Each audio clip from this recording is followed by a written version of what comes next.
Nah, kalian tahu nggak sih kalau ada banyak sistem operasi di dunia komputer?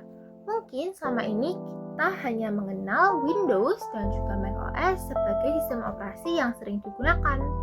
Namun, sebenarnya ada banyak pilihan sistem operasi yang tidak kalah menarik. Salah satunya adalah Ubuntu. Nah, sebelum kita membahas Ubuntu lebih lanjut, mari kita pahami dulu apa yang dimaksud dengan sistem operasi itu. Sistem operasi merupakan perangkat lunak fundamental yang berfungsi sebagai penghubung antara pengguna dan perangkat keras komputer. Tanpa sistem operasi, komputer hanyalah sekumpulan perangkat keras yang tidak memiliki arah dan tujuan. Lebih rinci, fungsi sistem operasi mencakup 6 aspek utama. Yang pertama, sistem operasi menjalankan operasi dasar sistem seperti booting dan inisialisasi perangkat. Yang kedua, sistem operasi mengatur kinerja perangkat sebagai manajer sumber daya yang mengalokasikan CPU, memori, dan perangkat I/O secara optimal.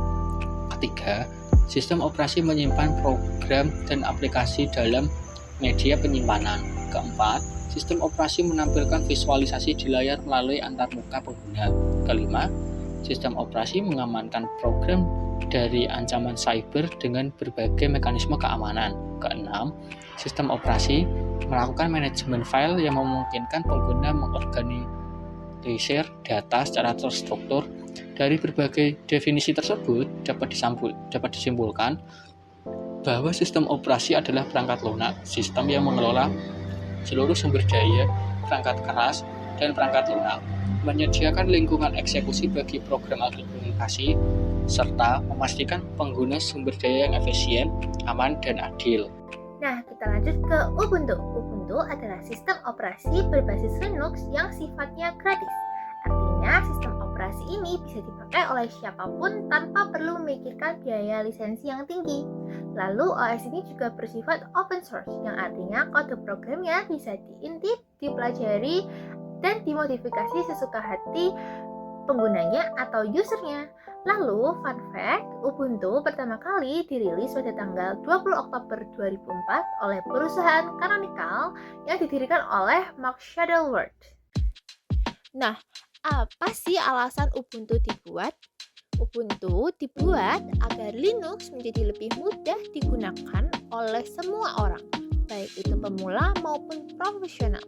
Hal ini dikarenakan Ubuntu memiliki tampilan antarmuka yang sederhana dan user-friendly, sehingga mudah dipahami bahkan oleh pengguna baru sekalipun. Selain itu, proses instalasinya cukup mudah, didukung dengan banyaknya aplikasi bawaan. Saat ini, Ubuntu sudah banyak digunakan di komputer pribadi, server, cloud computing, hingga pengembangan aplikasi karena dikenal stabil, aman, dan memiliki komunitas pengguna yang sangat besar. Nah, karena itulah Ubuntu punya banyak kelebihan kalau dibandingkan sama sistem operasi lain. Nggak cuma gratis, sistem keamanannya juga jempolan, rajin dapat update berkala pula, dan kerennya lagi, cocok dengan berbagai jenis hardware. Nah, lalu soal kelebihan Ubuntu yang rajin dapat update berkala, Ubuntu terbilang memiliki jadwal rilis yang sangat teratur, yaitu setiap 6 bulan sekali. Nah, Ubuntu itu punya 2 jenis versi loh. Yang pertama ada versi reguler yang udah kita bahas tadi, yaitu versi yang dirilis setiap 6 bulan sekali dan biasanya berisi fitur-fitur terbaru. Lalu yang kedua, mereka juga punya versi long term support nih atau LTS. Apa bedanya? Bedanya, versi LTS ini dapat jaminan update keamanan dan pemeliharaan dalam jangka waktu yang jauh lebih panjang. Makanya, versi inilah yang sering diandalkan buat kebutuhan server atau lingkungan kerja yang profesional untuk production. Tidak hanya itu, Ubuntu juga menjadi sistem operasi referensi untuk platform cloud computing seperti OpenStack, serta menjadi base operation system utama di penyedia cloud terbesar di dunia seperti AWS, Azure, dan Google Cloud. Nah, pengembangan Ubuntu itu berdasarkan distribusi Debian. yang tujuannya sama dengan alasan dibuatnya Ubuntu, yaitu menghadirkan sistem operasi Linux yang lebih mudah digunakan dibandingkan distribusi Linux lainnya pada saat itu. Nama Ubuntu sendiri berasal dari filosofi Afrika yang berarti kemanusiaan kepada sesama. Nah, filosofi ini mencerminkan semangat berbagi dan kolaborasi dalam pengembangan perangkat lunak open source. Filosofi yang sangat keren, bukan? Versi pertama Ubuntu yaitu Ubuntu 4.10 dengan nama kode WorldBox diluncurkan pada Oktober 2004.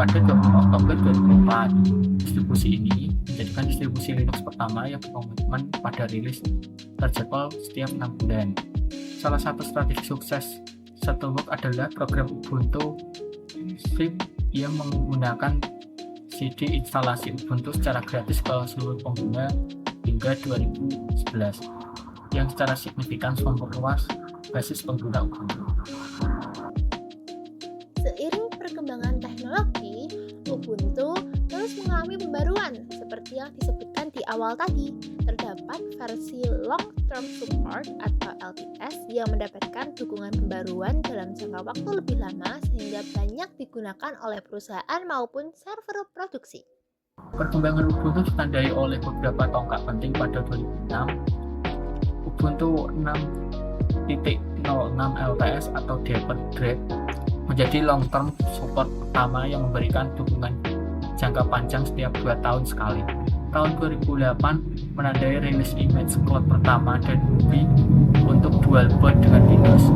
Pada tahun 2016, Ubuntu merilis Ubuntu Core untuk Internet of Things dan memperkenalkan Snap Package. Tahun 2017 menjadi tahun penting karena Ubuntu hadir di Windows Subsystem for Linux, memungkinkan pengguna Windows menjalankan Ubuntu secara natif. Pada tahun 2023 melihat peluncuran Ubuntu Pro yang memperluas komitmen ke repository universe pada saat itu, dan tahun 2024 menandai 20 tahun Ubuntu dengan rilis Ubuntu 24.04 LTS yang diberikan nama Noble Number. Nah, sebelum Ubuntu digunakan secara luas, pada awalnya Ubuntu lebih banyak digunakan sebagai sistem operasi desktop saja. Namun, sekarang Ubuntu juga dimanfaatkan di berbagai bidang seperti cloud computing, server, virtual machine, kontainer menggunakan Docker, IoT, hingga kecerdasan buatan dan data center. Bahkan, saat ini Ubuntu telah menjadi salah satu platform Linux yang paling banyak digunakan sebagai workstation, server, maupun infrastruktur cloud di berbagai perusahaan dan organisasi di seluruh dunia. Hal inilah yang menunjukkan bahwa Ubuntu mampu mengikuti perkembangan kebutuhan teknologi modern. Setelah kita mengetahui tentang perkembangan Ubuntu, selanjutnya kita akan membahas salah satu komponen utamanya, yaitu kernel Linux. Kernel merupakan inti dari sistem operasi yang berfungsi sebagai penghubung antara perangkat keras dengan perangkat lunak. Kernel Linux yang termasuk dalam kategori kernel monolitik, di mana seluruh layanan inti sistem operasi seperti manajemen memori, penjadwalan proses, sistem file, dan drive perangkat berjalan dalam satu ruang alamat yang sama di dalam kernel mode. Komponen berikutnya adalah shell. Shell merupakan antarmuka yang menerima perintah dari pengguna, kemudian meneruskannya ke kernel melalui sistem call interface sebagai pintu gerbang resmi untuk diproses. Pada Ubuntu Server, shell biasanya digunakan melalui terminal sehingga administrator dapat mengelola sistem hanya dengan mengetikkan perintah saja. Melalui shell, perintah yang diketikkan akan diterjemahkan menjadi fungsi system call specific. Dengan cara ini, pengguna dapat menjalankan berbagai perintah untuk mengelola file, menginstal aplikasi, mengatur jaringan, hingga mengelola pengguna di dalam sistem operasi secara aman. Komponen selanjutnya adalah file system. File system berfungsi mengatur bagaimana data disimpan, diorganisasi, dan diakses pada media penyimpanan. Melalui file system, pengguna dapat membuat folder, menyimpan file, menghapus data, maupun mengatur hak akses pengguna. Ubuntu juga memiliki utilities, yaitu program-program pendukung yang membantu pengguna dalam mengelola sistem. Utilities dapat digunakan untuk memantau penggunaan sumber daya komputer, mengatur jaringan, melakukan backup data, maupun mengelola penyimpanan sehingga pekerjaan administrator menjadi lebih mudah. Selain itu, utilities juga membantu administrator dalam melakukan pemeliharaan sistem, memantau kondisi perangkat, serta memastikan seluruh komponen Ubuntu dapat berjalan dengan optimal. Komponen berikutnya adalah application. Ubuntu menyediakan banyak aplikasi yang dapat dipasang sesuai kebutuhan pengguna, seperti Firefox untuk browsing, LibreOffice untuk mengelola dokumen, Visual Studio Code untuk pemrograman, hingga Docker dan Apache untuk kebutuhan server. Proses instalasi aplikasi di Ubuntu kini menjadi lebih mudah berkat adanya teknologi Snap Package. Snap adalah format paket aplikasi universal yang dikembangkan oleh Canonical, di mana aplikasi beserta seluruh library pendukungnya dibungkus menjadi satu paket terisolasi. Hal ini memastikan aplikasi dapat berjalan dengan lancar, aman, dan selalu mendapatkan pembaruan otomatis langsung dari pengembangnya tanpa merusak sistem utamanya. Selain menggunakan Snap Package, Ubuntu juga menyediakan manajer paket tradisional bernama apt, Advanced Package Tool, untuk memasang aplikasi dari repositori resmi berbasis format .deb. Melalui kombinasi apt dan Snap, pengguna memiliki fleksibilitas tinggi dalam memilih metode instalasi yang paling efisien, baik untuk aplikasi desktop sehari-hari maupun untuk dependensi sistem operasi yang lebih mendasar. Lalu, komponen yang terakhir adalah user interface. Di Ubuntu, ada dua jenis tampilan yang bisa kamu pakai.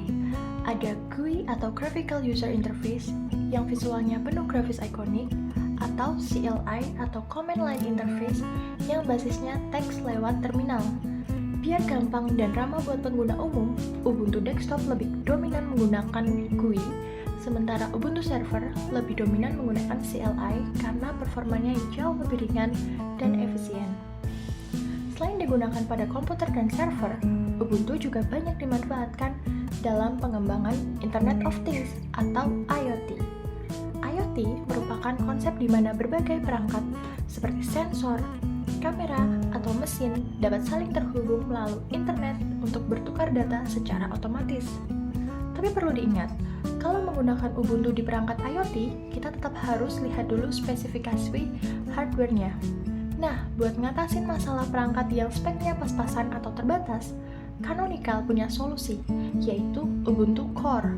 Ini adalah versi minimalis yang dibikin khusus supaya sistemnya tetap aman, super ringan, gampang diupdate, dan gak boros memori.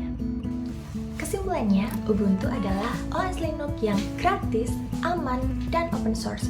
Dari yang tadinya cuma buat komputer biasa, sekarang Ubuntu udah makin canggih dan mulai dipakai di mana-mana. Mulai dari server, cloud, sampai perangkat IoT. Nah, di balik performanya yang mantap itu, ada komponen penting kayak kernel, shell, file system, utilities, application, dan user interface yang saling bahu-membahu biar sistem dapat berjalan dengan lancar. Kehadiran Ubuntu di dunia IoT juga jadi bukti nyata kalau OS ini gak ketinggalan zaman dan selalu bisa diandalkan untuk berbagai kebutuhan teknologi modern yang ada sekarang ini.